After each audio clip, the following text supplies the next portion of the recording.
Hi again, everybody. All right, I've got my palette set up, and I've been doing some thinking about a more refined color story. What I had in mind was to do this, as I mentioned earlier, mostly monotone, all greens, cool tones. I think I'm going to stick with that general idea. However, when it's time, when I get to the figure, I think I will use probably more subtle but a little more warm tones, especially on her face, arms, the upper body, to give it a little contrast, a little bit of electricity. So a dominantly cool painting with little highlights of warm is my idea.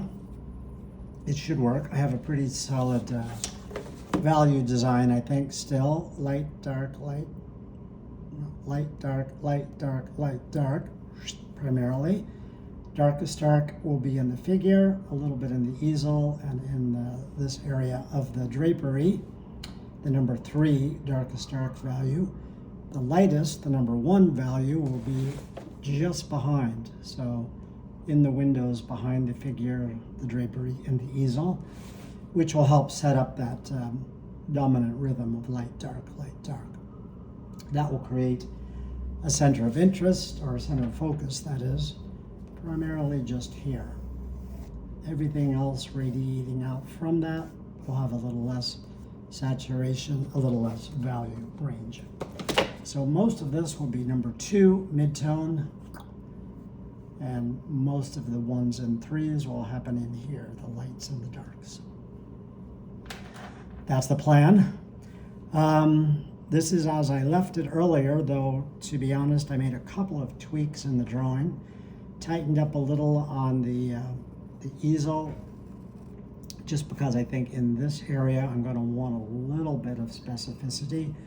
So I added the painting rail at the bottom, just a little bit more clarity. Same thing over here, just a tiny bit more clarity. The figure is pretty much as she was. I cleaned up her face just a tad, the hands just a little. And the only real change I made was when I was looking at it, I thought her legs looked too short compared to the rest of her body. Generally, the waist doesn't really fall directly in the center of the body. It can, we're all made differently, but in her case, her legs are a bit longer than the rest of her body, and I just thought it made her look more graceful and, well, more accurate, but just generally speaking, better. So I lengthened her legs, and I think that gives more space for the serpentine curve, the lean of her body, and her upward glance, the whole intention of the painting to come across a little bit more clearly. Okay, so I'm going to just start in with some rough, light, cool tones. Probably use a couple of flat brushes. This is cobalt teal. This is an inexpensive 1/2-inch flat. I'm going to just dry brush in some of this early tone.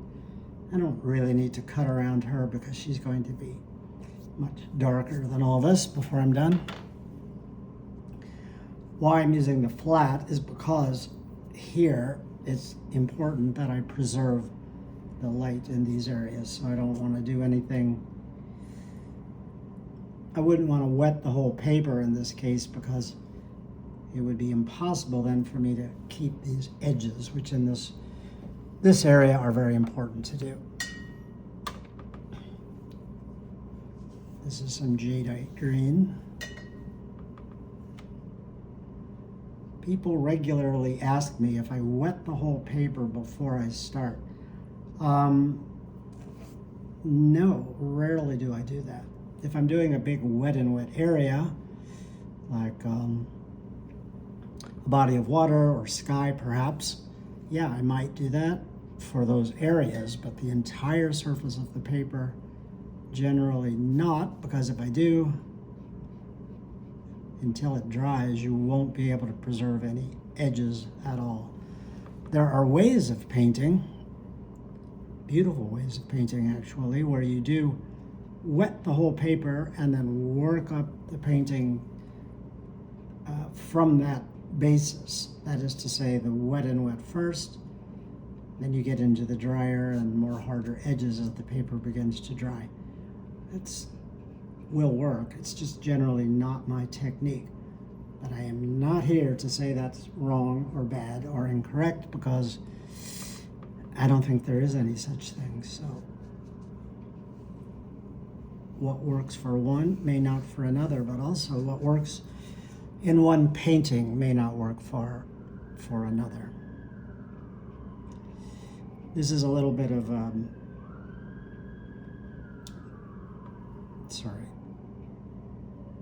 thinking here if this is smart or not. I think it will be. This is a little bit of a violet using a imperial purple, Daniel Smith color. The jadeite green is a Daniel Smith green.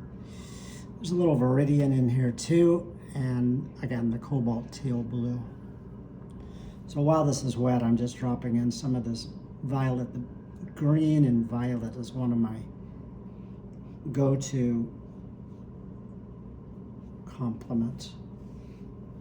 It's a cool with a subtle warm that can work beautifully. Violet isn't always warm. It can be quite cool, but this imperial purple it's not a very acidic green. It's not very aggressive, that is, but it makes a subtle, warm, cool complement. Yeah, I think that's a good start. I don't want the overall register of this painting to be super dark. I do think the super lights I'm going to preserve here will carry a lot of the weight, and that way the figure can be darker but won't have to be approaching anything like black in order to work. It's a little risky to turn it upside down because this wet bead will backwash, so I'll siphon up some of it and hopefully not cause myself too many troubles. While I'm doing this, I'm painting on a pretty angled easel. It's about a 40-degree tilt, so I'm doing this to help to employ gravity to my advantage.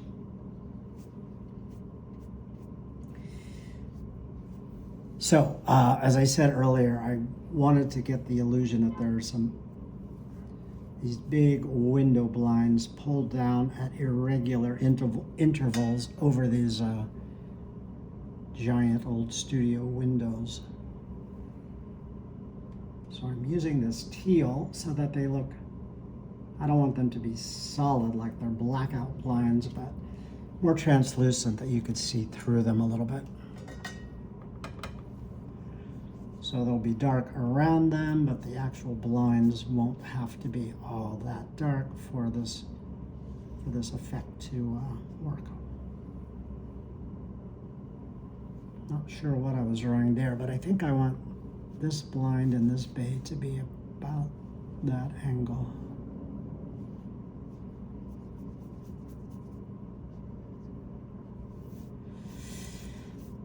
Early stages of a painting like this, I just think of this as carving the light. I keep saying this, but it is true. I'm asked regularly, how do you paint light in your watercolors? And of course, when you think about it at all, the answer is you do not. You don't paint light in watercolor. You reveal the light. The light all comes from the untouched, unpainted or barely painted areas of paper underneath. So what we do is we paint the shades and the shadows that reveal the light that's already there. It's not just a word game or me trying to be clever, it is true. And when you have that mindset about watercolor, that you're really revealing the light, you're not painting it. What you're painting are the shades and the shadows, the darker areas.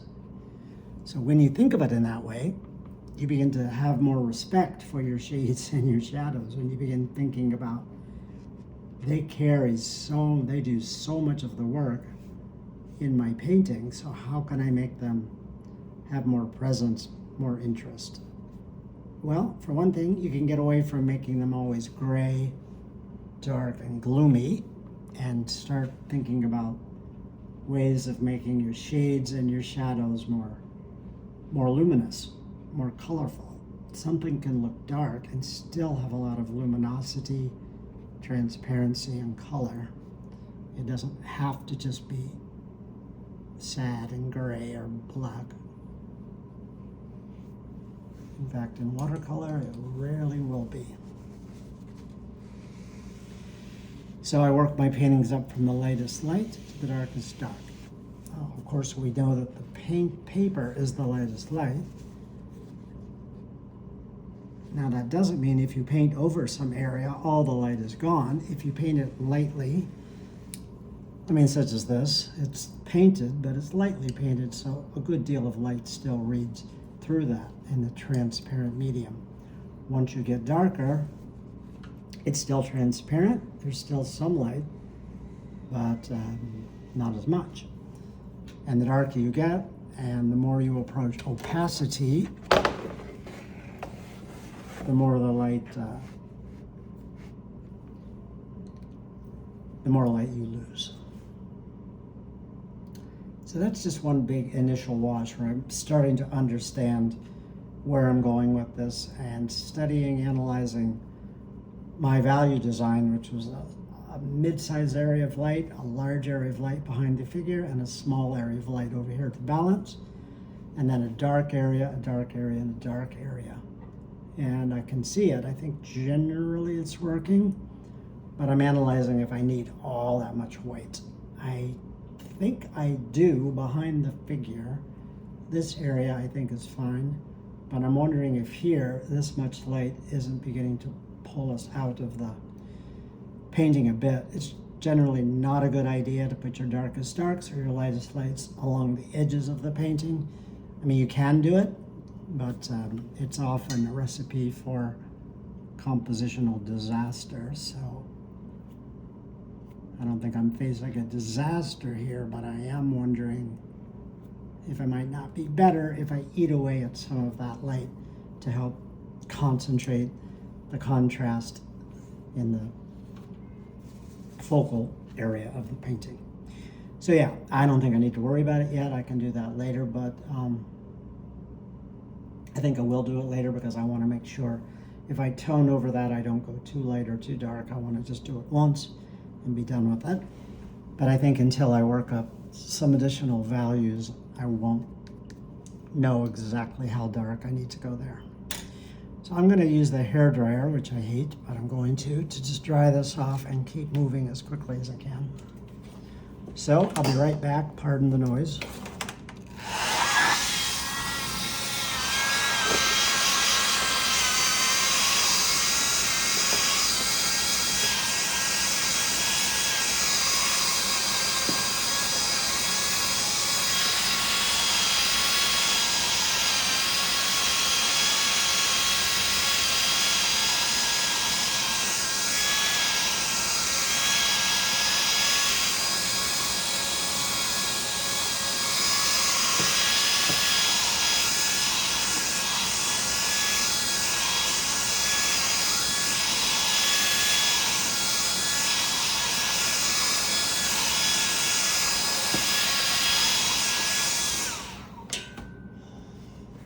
So yeah, not dry, but dry-ish, dry enough. I'm going to continue building up value on the window mullions and frames. They're really background material in this painting, so I don't want them to get too much attention. Again, I want these blinds to look slightly translucent so you can read a bit of the frame through them, but a little indistinctly. Not a big deal, but I just think it'll add hopefully an effective textural subnote to this painting.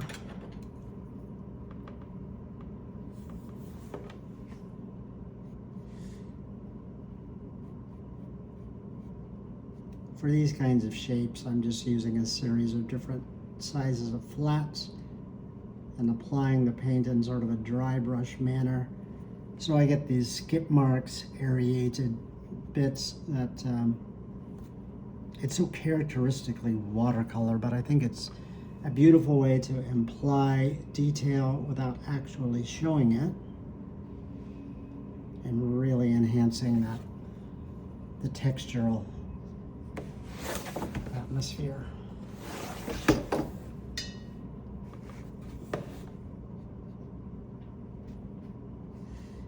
Here I'm painting around the figure's arm, even though it's going to be dark. I'm assuming that's going to be in a warm tone, so I don't want to get the cool tones to murk it up too much. It might not ultimately matter, but I'm just giving myself a little insurance.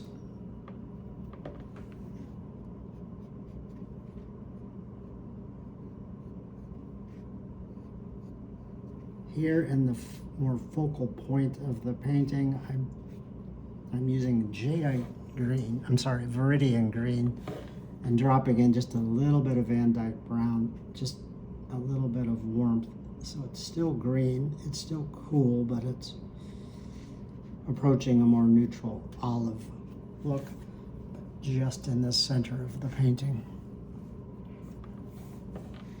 I'm not altogether sure if I needed to do that or even if it's a mistake, but I think the color doesn't matter too much. It's just the value of these windows doesn't want to get too dark because they need to look distinctly in the background.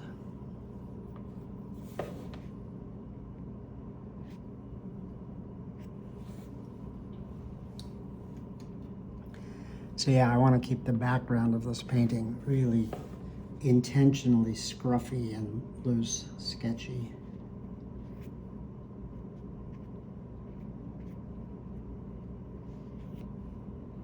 I don't want a lot of attention going to it, so one way you can do that is to desaturate the colors, minimize the value range, and then use softer, less defined edges to describe or to paint things. It's a bit of a hard edge there, but I think in the long run that's probably justified. The rest of it, I'm keeping it pretty scratchy and loose.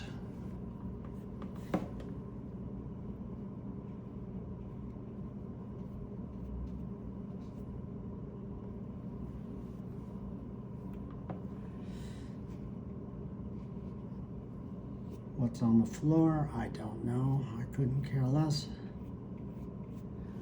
So I'm just treating the floor in a very abstract way with flat brushes, definitely not referring to any kind of reference because this is all made up anyway. When I paint the figure, I may look at the photo a bit just to make sure I'm not way off base when it comes to her features. But again, even though I'm honoring her as an artist, this painting is really about all artists, all of us, in the act of painting. It's a more universal feeling. So yeah, that overall kind of scratchy, sketchy look is what I want. I think that's appropriate. I'm gonna take one of these Neef mops, mid-size. This is a number 2, so it's getting into the larger ones, but it's on the small end of the large size. So this is slightly more saturated, a jadeite green.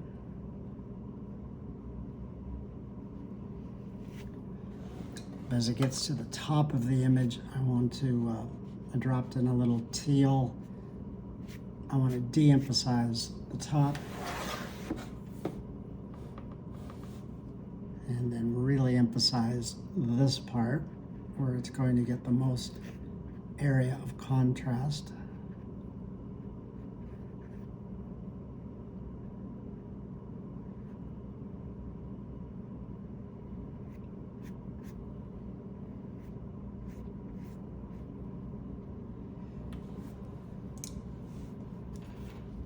bleeding into my window frame here, which isn't ideal, but it's hardly tragic. We'll just do a little outpatient surgery and all will be well. Ultimately, I may drop in a little shadow over that and nobody will be the wiser.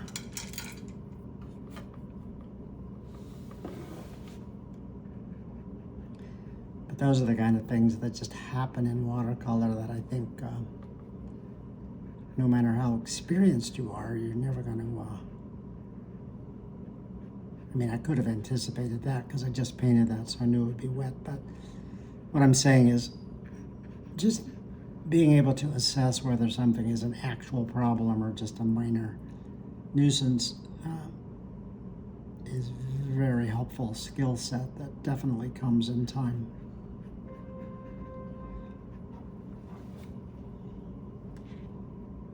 Doling out your degree of stress and panic is critical.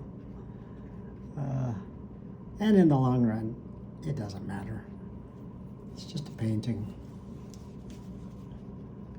Obviously, I want to do a nice job because people might be watching me, but after, gosh, I've been painting all my life, so it's been well over 50 years of this, and I still make tons of dumb rookie mistakes, and even worse,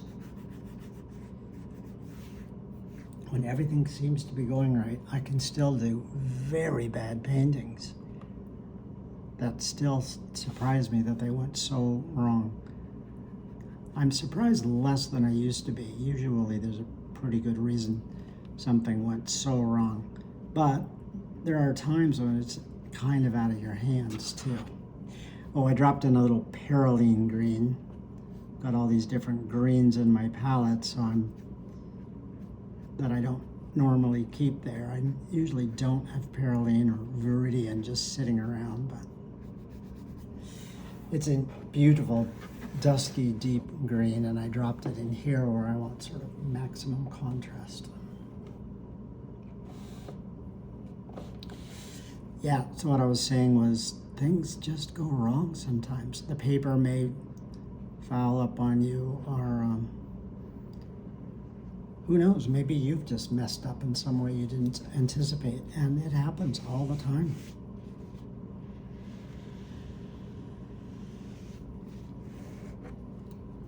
It's just not the end of the world. All right, so I'm not done with this drapery, but I like the general direction that the values are taking. And I now would like to use a similar approach to the easel on this side.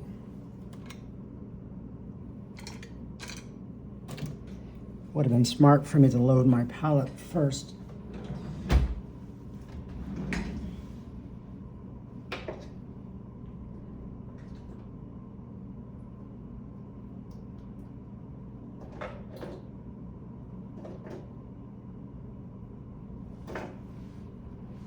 Sorry for the silence. I was looking for my tube of perylene green. It's very rare, but I think I'm going to be using it. And I only had a little dab of it in my palette, so I'm trying to find the tube so I can. Oh God, it's embarrassing. Well, I can't find it, so I'll just push on without it.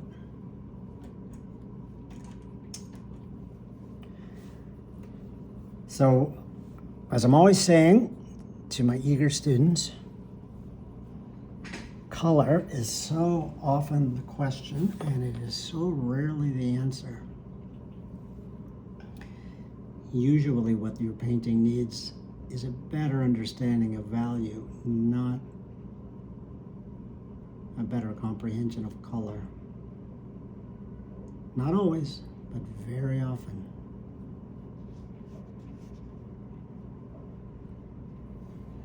And what I mean by that in this case is this needs to be dark and this needs to be dark. So whether it's the exact right green pigment just does not matter that much.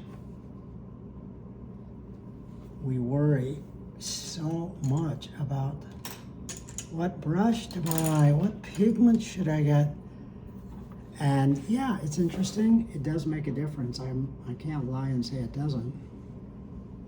But it's so far from the real story.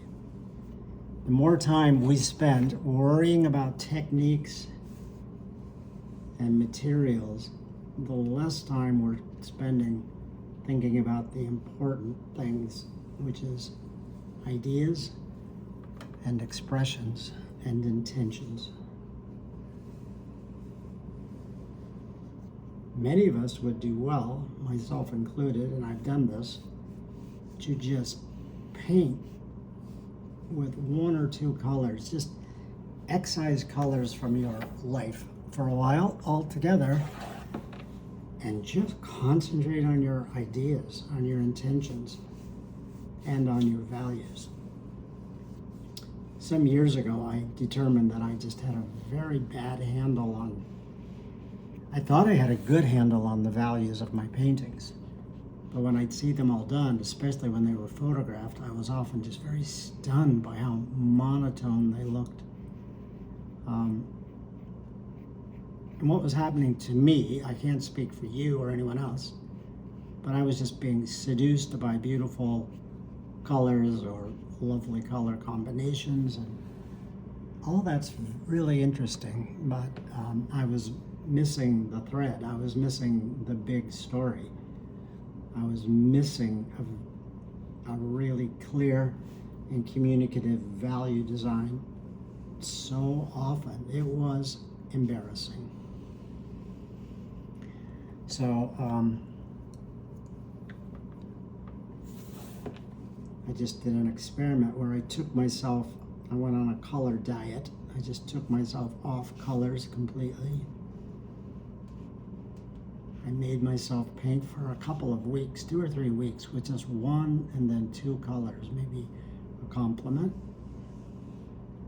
For example, like a cobalt blue and a raw umber, just a cool and a warm, and that was it.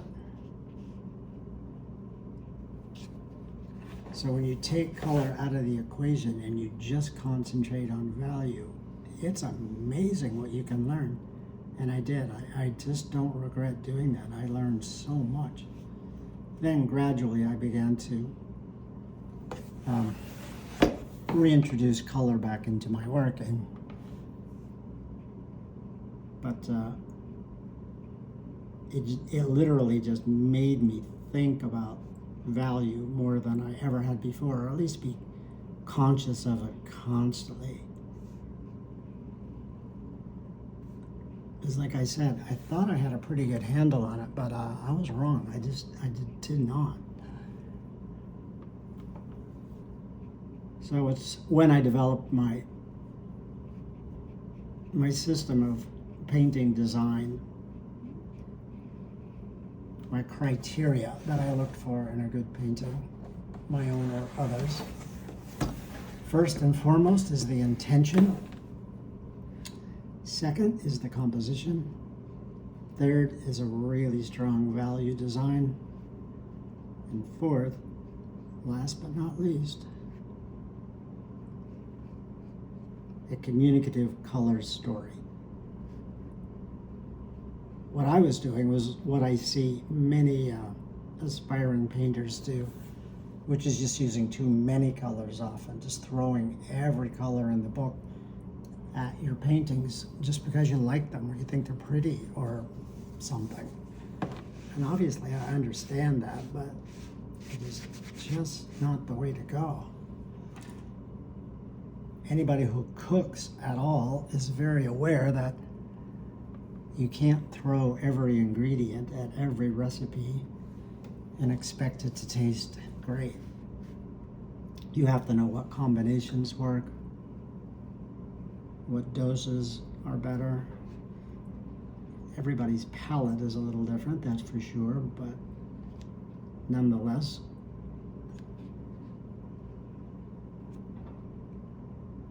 Most of us probably wouldn't put chili powder in an apple pie, but I could imagine that working too, if somebody were smart enough to do it correctly. Anyway, the point I think is valid that every color doesn't have a home in every painting. So I teach so much, and of course I get a lot of sincere questions, but some of them are impossible to answer with the kind of answer I know that the person asking wants to hear. And I get questions like, what's your favorite brush? What blue do you use?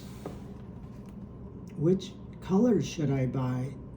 You know, it's just not that cut and dry. I do my best to answer. I do think there's some go-to pigments that I can recommend, but again, they may work for me, but not so well for you. And even for me, they change up quite a lot depending on the kind of type of painting I'm doing, or the kind of story I'm trying to tell, or the emotional resonance I might want my painting to have. It's going to be very different. It's not always the same. All right, so I'm just, as you can see, I'm starting to really adjust, getting up to the final values. I dropped some Van Dyke Brown into the green tones here, and this needs to dry a bit, and none of these areas are finished. But I'm just trying to set the value range so that when I paint the figure, I can be relatively assured that I get the values more or less correct.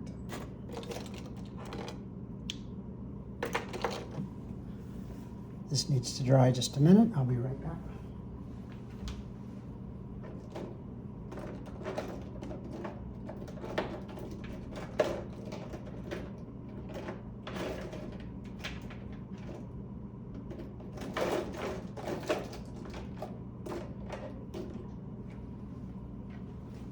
My Paroline green has vanished.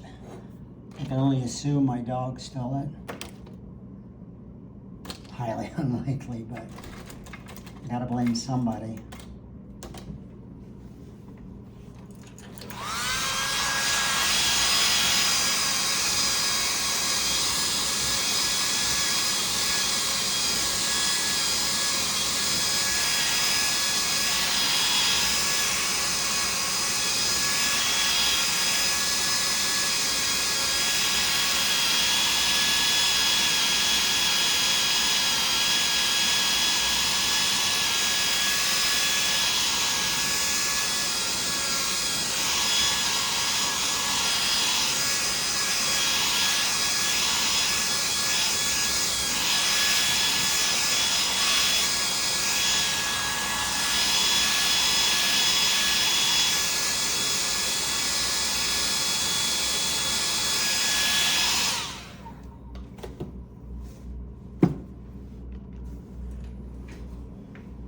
Okay, again, not dry, but dry enough that if I touch it, nothing's going to smear.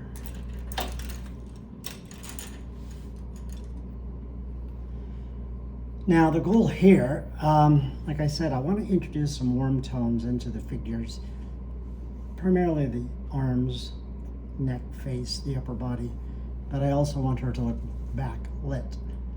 So I'm trying to think of the best way to get there to make that effect happen.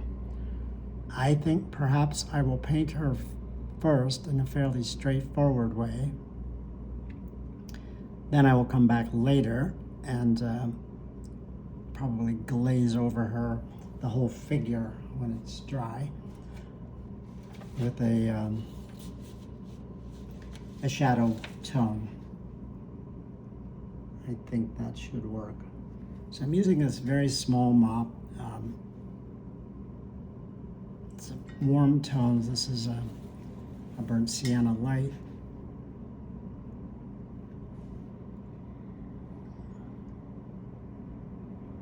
This is a small drawing, so I can't get too picky about it.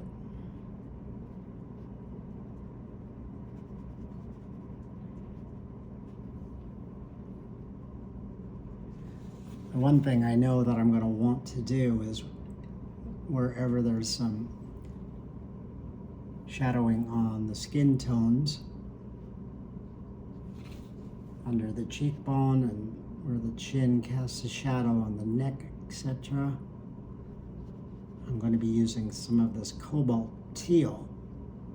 It's a really nice complement to the warm skin tones, of course, but in addition, it'll tie in some of those cool or green tonalities to the rest of the painting.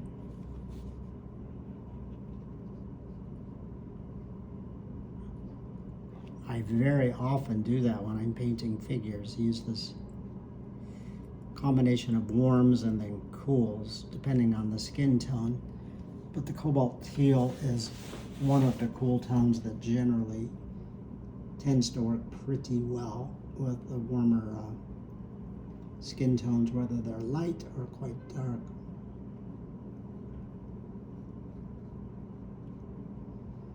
So I want to work fairly quick because I don't want to give these areas too much time to dry. All right, I'll take a little of this teal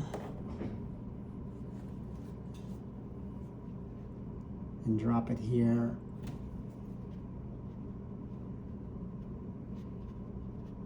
Here.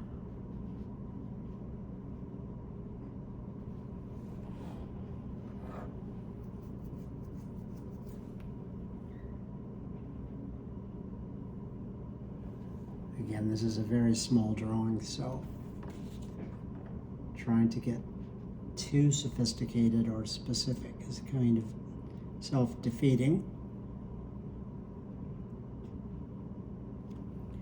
This is just to model some of the warm tonalities with some cool.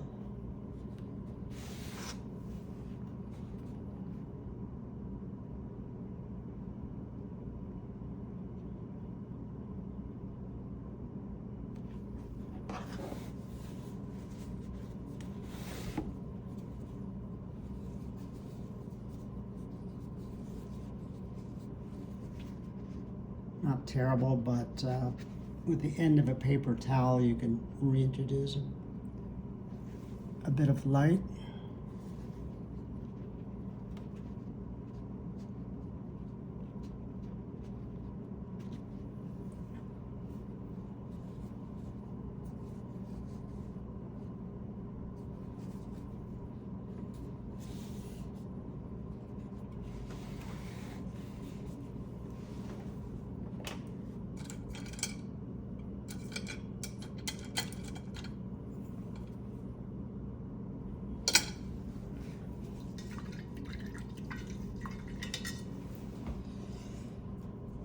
So this is not a rigger brush, it's just a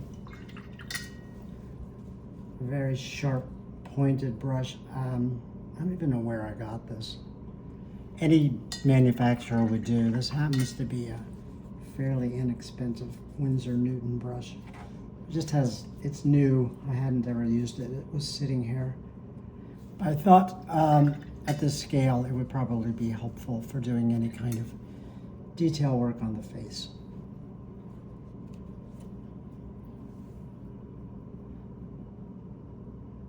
So this is slightly warmer burnt sienna light.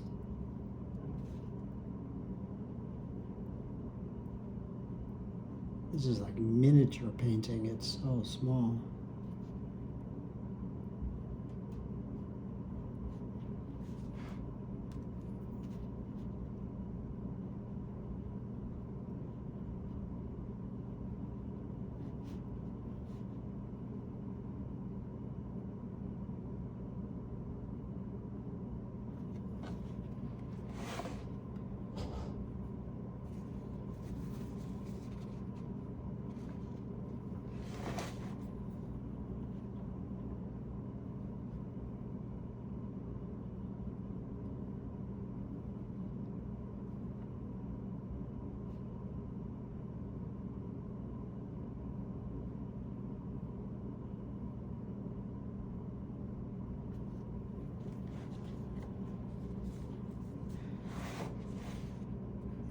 do not enjoy painting this small. I mean, obviously it can be done, but it just feels very tight. And one of the great advantages of watercolor is when you can allow a little space for watercolor to be watercolor, to run around and take advantage of the fluidity of the medium. So this super tight, miniature type painting,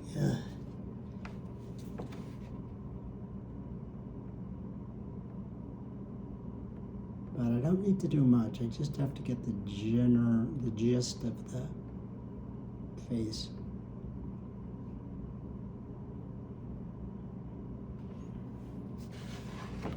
Yeah, there we go. I think that's probably enough.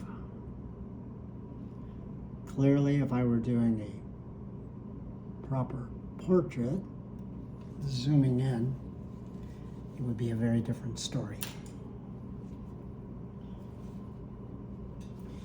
But I'm really just trying to get the gesture of the face and the figure looking up at her canvas.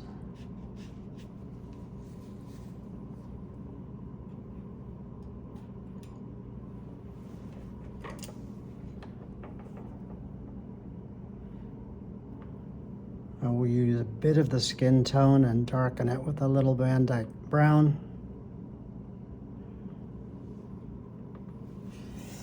For the hair.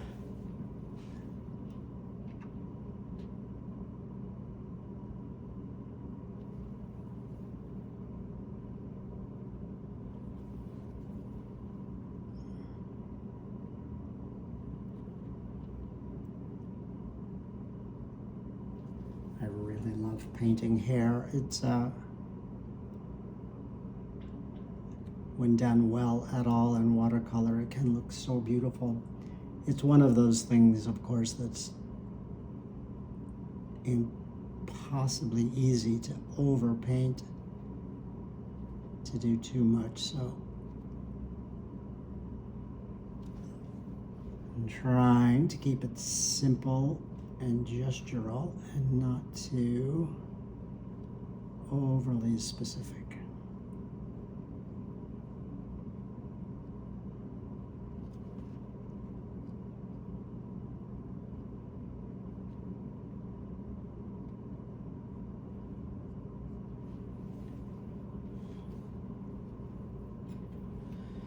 Leaving a bit of light glinting off the top. Again, if I glaze over the whole figure, that will get some tone, but for now, I think it's important to leave it. I'm dropping in a little bit of the violet on the shadier areas, and when it doesn't pick up as much light,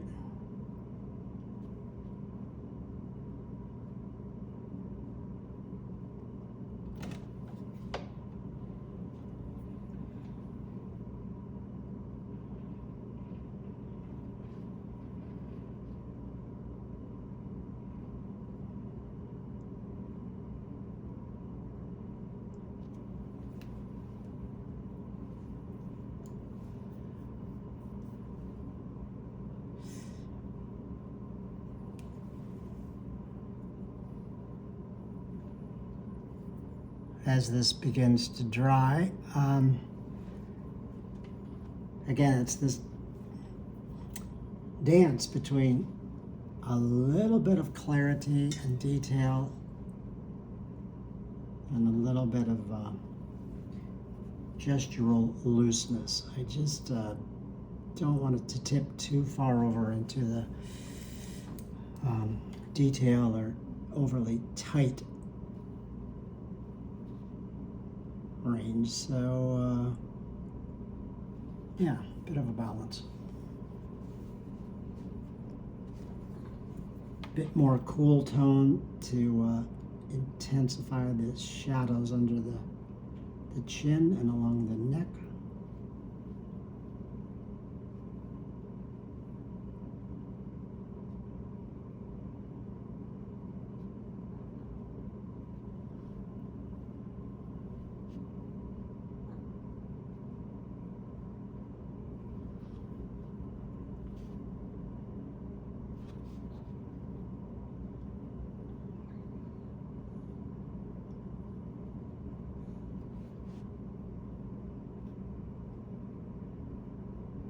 This is a little bit of a cobalt teal, but I've mixed some violet into it, so. It's a neutral, but it's not terribly gray. It's just still quite transparent, but largely a cool, but a little more subtle, a little less, intentionally a little less vibrant.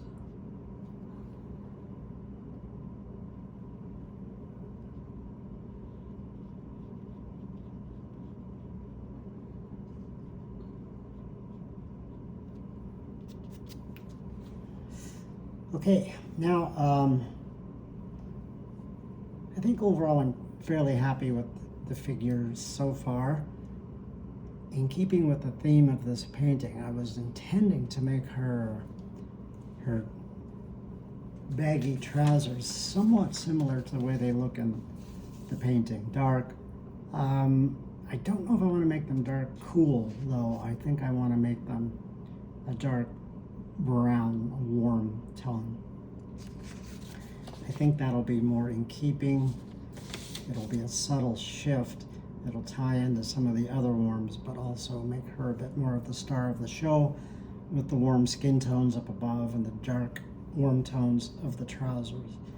But her shirt she's wearing,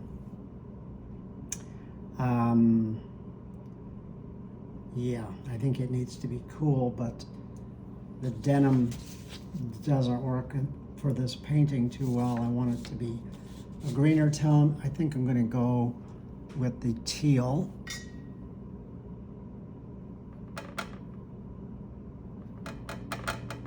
So it will be cool, but not especially dark. So this is a cobalt teal blue, one of my favorite colors by Daniel Smith. Obviously it's a cool color, but it's not specifically blue or green, obviously, but it's just this really beautiful, useful mid-tone that you can lighten or darken. You can warm it up a bit, or you can cool it down, certainly. But for me, it's almost a substitute for cobalt blue, because we can overuse cobalt blue, and frankly, often cobalt blue can dry a little bit on the gray side, whereas this teal never does that.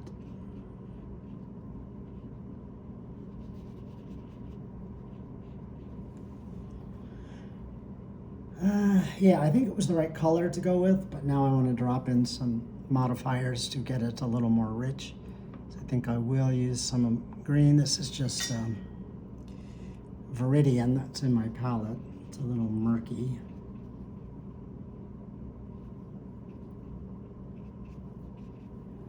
And as I said earlier, the violet cobalt teal combination is just glorious. I use it all the time, arguably too much, but it's especially effective at painting atmospheric conditions like fog or clouds, mist. It has a beautiful poetry to that combination, the violet and the cobalt teal. Yeah, I quite like that. Again, I can imagine glazing over this whole figure slightly, although I don't think I want to get her too gothically dark. I don't think she needs to be. But overall, the figure has to be pretty dark against the light of the, coming in through the window beyond.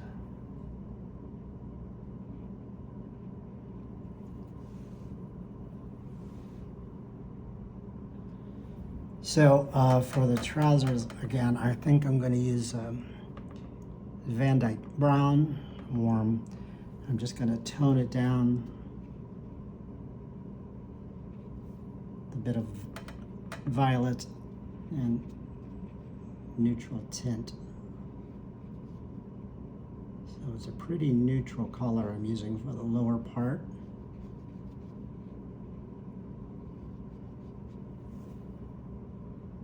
is fine.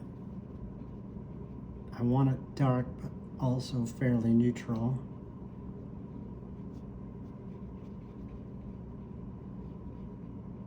As a subtle but unavoidable way to pull more attention up to the top of her face. As the legs come down in the painting, I think they can become a little schematic. She's holding the sketch she was doing in the studio. I just really liked that. I could have edited that out, but I think it's a nice addition. But I have to choose a way to paint it, which I haven't decided on yet, but I will. Anyway, as the legs come down into the space, I want the clarity to start to dissolve just a little. The saturation a little less. They can begin to look a little more simplistic and schematic.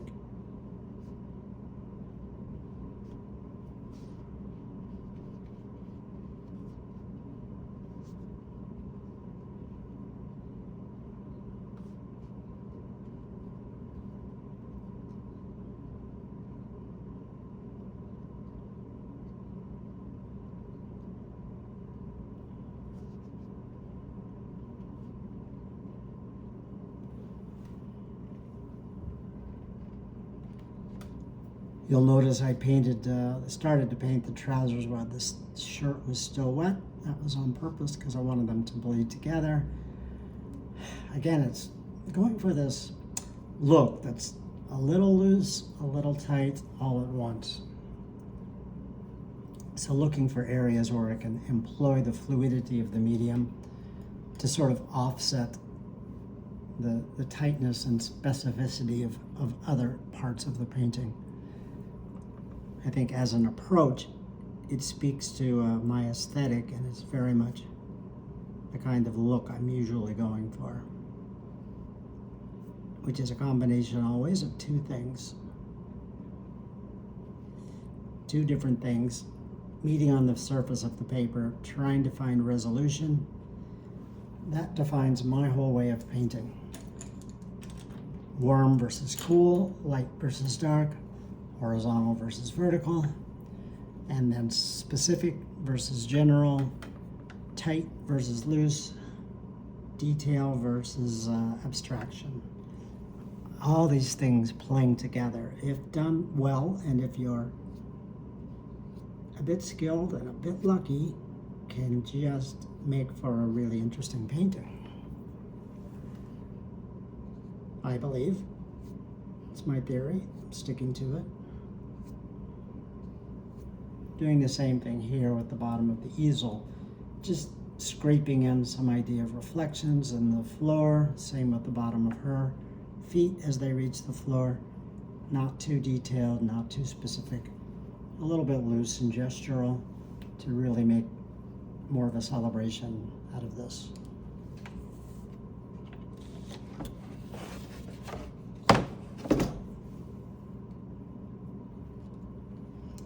Couldn't see her hand in the reference photo, so I just made this up. I don't think she was painting, if I'm honest. I think she was in early stages of just sketching with charcoal onto the canvas. But I hope she won't mind. I've changed it so that she's painting.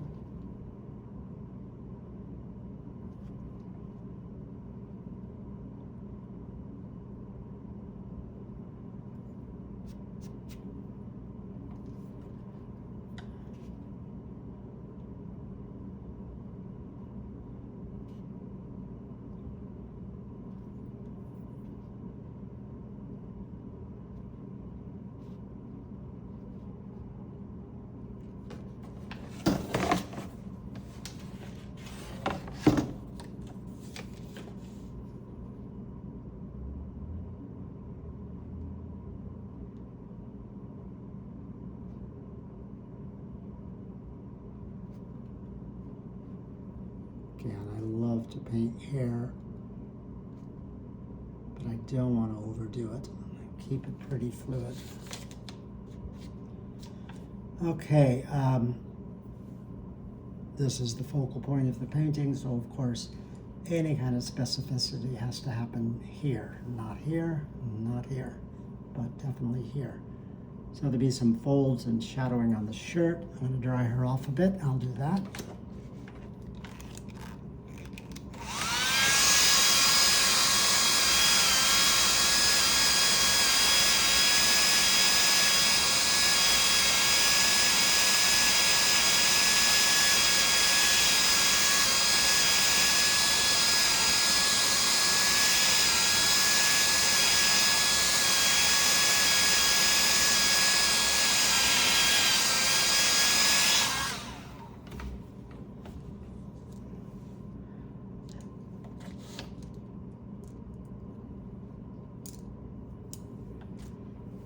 So on top of this cobalt teal, I think I'm going to use a little bit of actual cobalt blue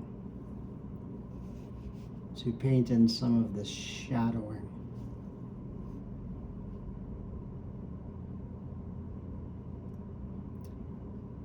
This is most certainly an area where you can go crazy in a good way, but generally in a bad way, by just too much of a good thing. So depending on the kind of painting you're doing, this is like a more, I guess I'd call it a finished sketch look. So a little bit of finesse, but overall still a sketch. I want to keep any kind of marks like this meaningful, intentional, and purposeful, but I don't want to overdo it.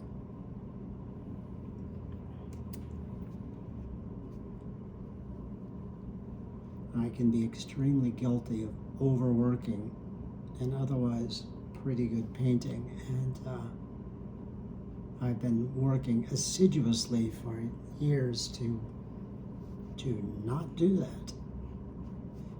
So I've been studying for years. I've been studying ways to edit, to simplify,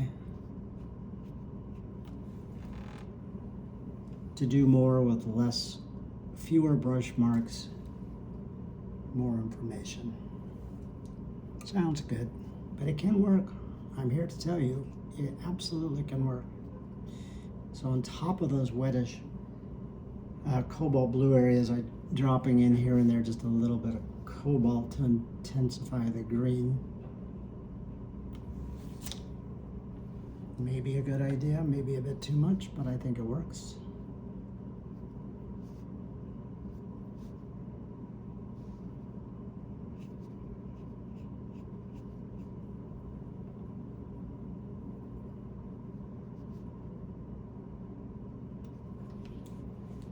That's definitely too much.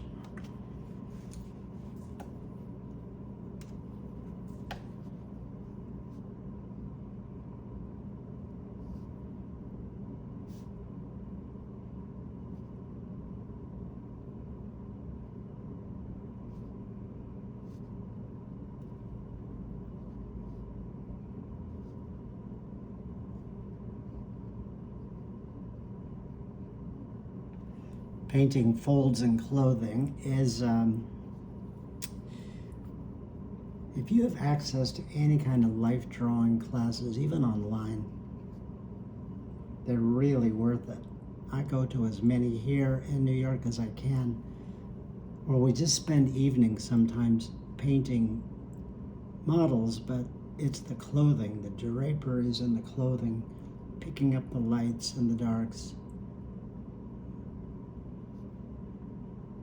It's such great fun in watercolor because, again, as I was just saying, it's a great way to teach yourself how to edit, to not do too much, to try to just do enough to tell the story, and then have the discretion to let go.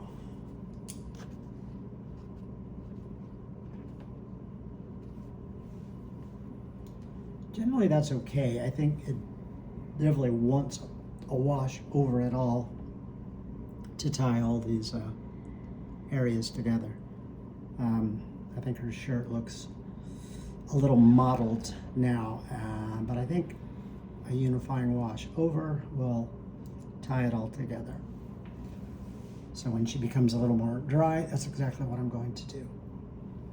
Also, her arm and hand here to me look good enough, but not great. I think they need to be darker to pull them away from the background. Definitely the top of her body needs more value, but I think all the so-called detail falling under a bigger wash like that is the way forward for me. All right, a little bit of work on her pants is required, but really not that much. I want to do something with the note or the sketch she's holding.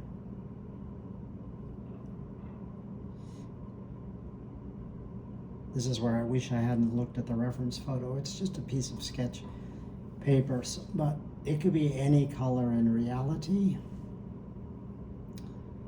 But I think I want to make it lighter and in a warm vein. I think that's the way to go. I may regret it, but I doubt it.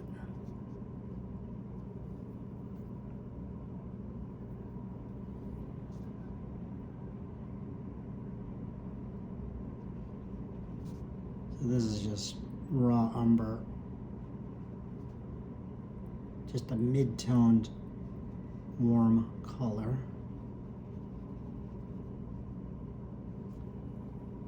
And I'll darken it as it comes down. Not especially realistic in terms of what it really looked like, but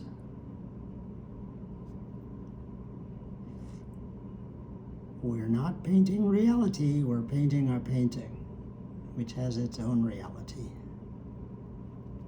So you're not copying reality, you're painting your own.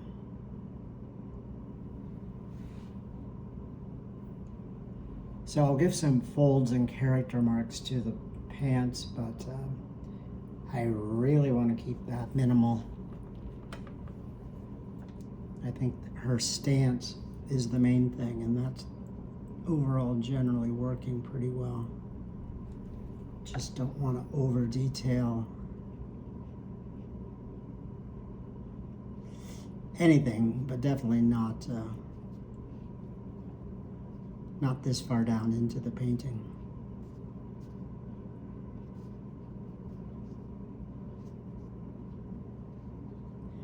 So I'm using this smaller mop brush to try to encourage myself to do whatever I'm doing quickly and in a more gestural way.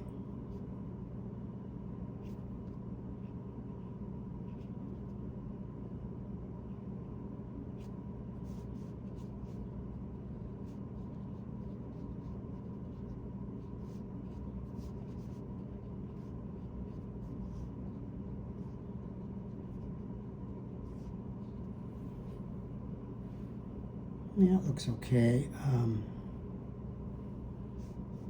Just, again, does not want to be overbaked.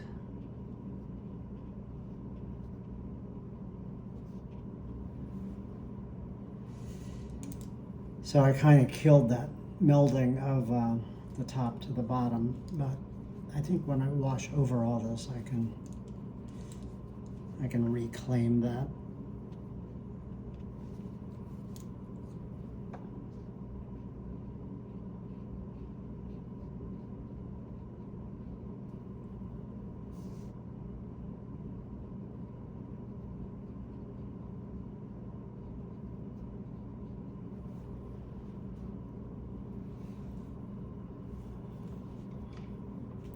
So while she is drying, I think I'll, it's good, all the major elements of the painting are in and all the major values are well underway, so it helps me then to establish or to determine what else, if anything, is needed here or there or anywhere. This is some watered down Van Dyke brown. I'm just going to use it to add a little more character here and there to some of the window frame elements, reflections on the floor. any such thing like that.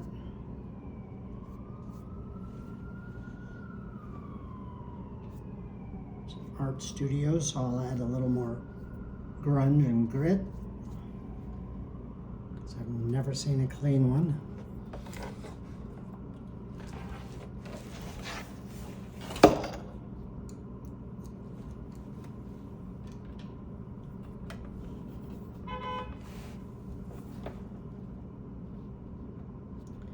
This is a small perla flat, just using it to dry brush in some character marks on the easel, using dark Van Dyke brown with not very much water at all, so that I can get some pretty distinct character marks.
Just a little, just enough to give it a little bit more identity, but not enough to make it look like an illustration or a technical drawing. I want to keep it loose and scrappy.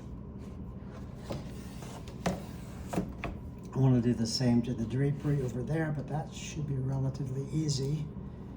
I do now think I'm going to add a little bit of tone to this white window going off the page. I'm just going to do it simply with a little bit of this teal,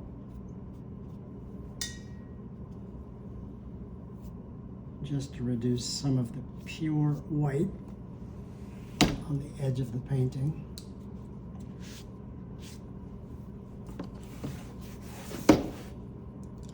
Then I'm going to take a larger Escoda flat, some of this deeper green. I'm not sure what green this is because my palette, they've all run together. This started as Viridian,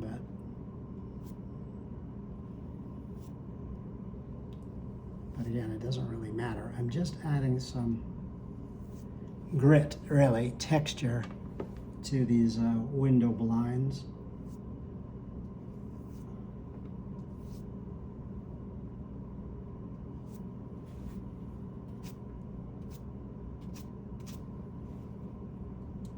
Better.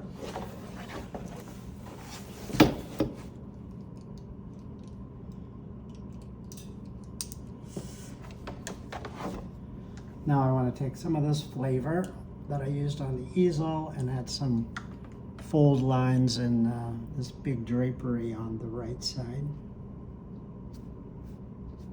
This is some Van Dyke brown.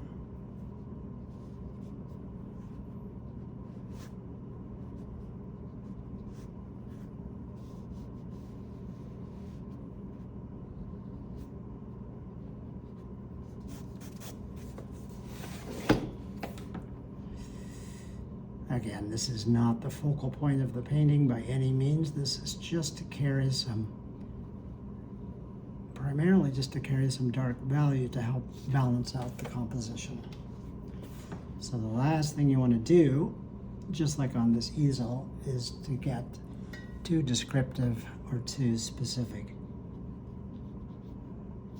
It wants to be abstractly recognizable, but not too much illustrated. both of them are just carriers for compositional value.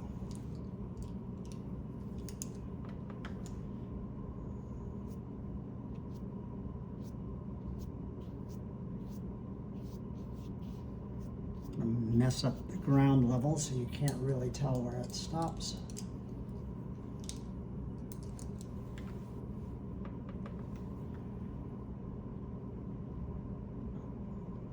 Did this once, but I'm going to hit it a little harder. Just balancing values throughout.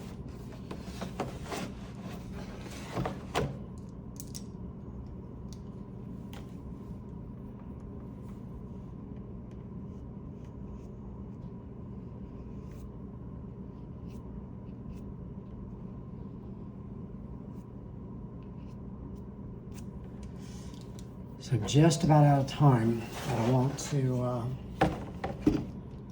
glaze over the figure to, again, collect up all the values, give her a little more presence of value against the light, and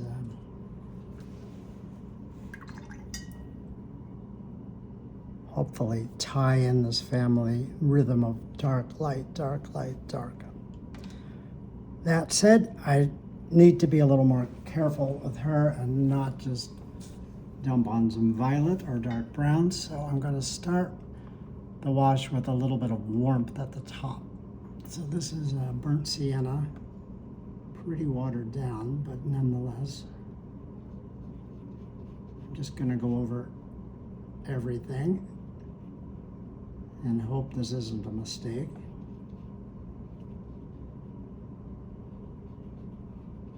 I believe it won't be, but time will tell.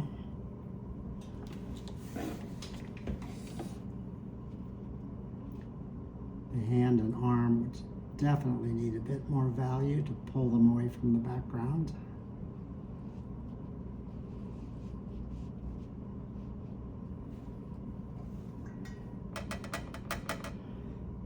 Now into that wet area, I'm going to drop in some violet, just to read as translucent value tone.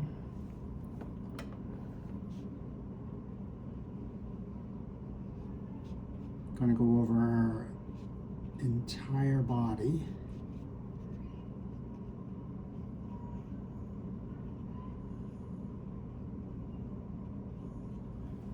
Right here at the top of the shirt she's wearing, however, I don't want to paint it too purple. It will pick up a little bit more light, so I'll just drop into that wet wash a little bit more cobalt teal, just to bleed together.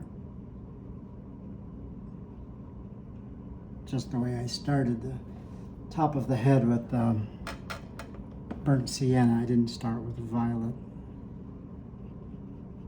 I'll drop a little bit more of this teal violet mixture on her shirt. Yeah, I think that did a pretty good job of gathering up all those shapes into one, so it looks a little more cohesive now. A bit more violet.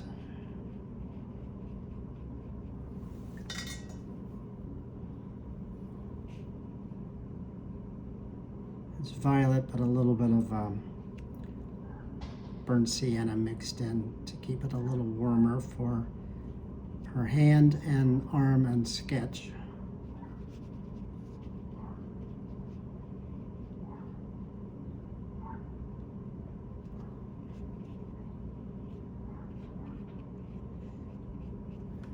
Then I'll swap out to just violet and a little bit of neutral tint for the legs.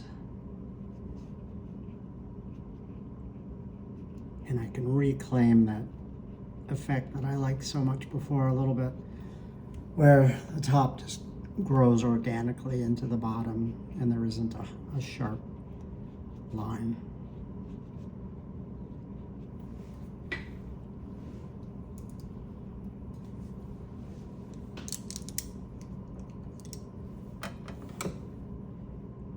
swap out to this slightly larger flat brush and just drag these values off the bottom. I'm going to mist that a little just to make it a little more obscure.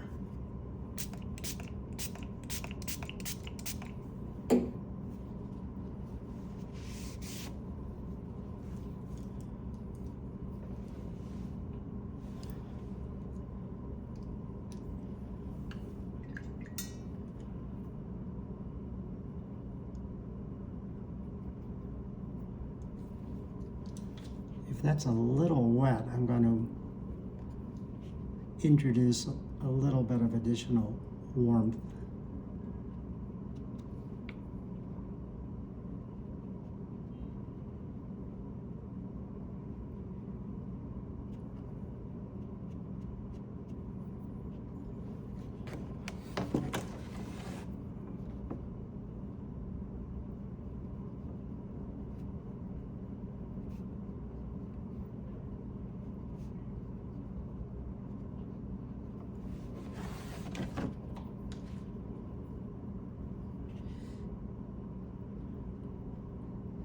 So as this continues to dry, I may add a few more little things to finesse it.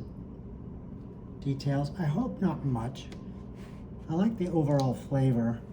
It does have a nice, I think, a pretty successful dialogue over the specific and the general, the slightly detailed and the more sketchy.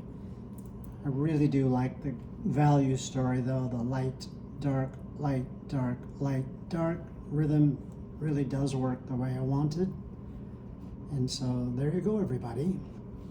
Sort of a finished sketch take on an artist and an imaginary studio. Anyway, thanks so much for watching, and always appreciate your time and your comments and your attention. And have a great weekend. It's a weekend here, and happy painting. See you all again real soon.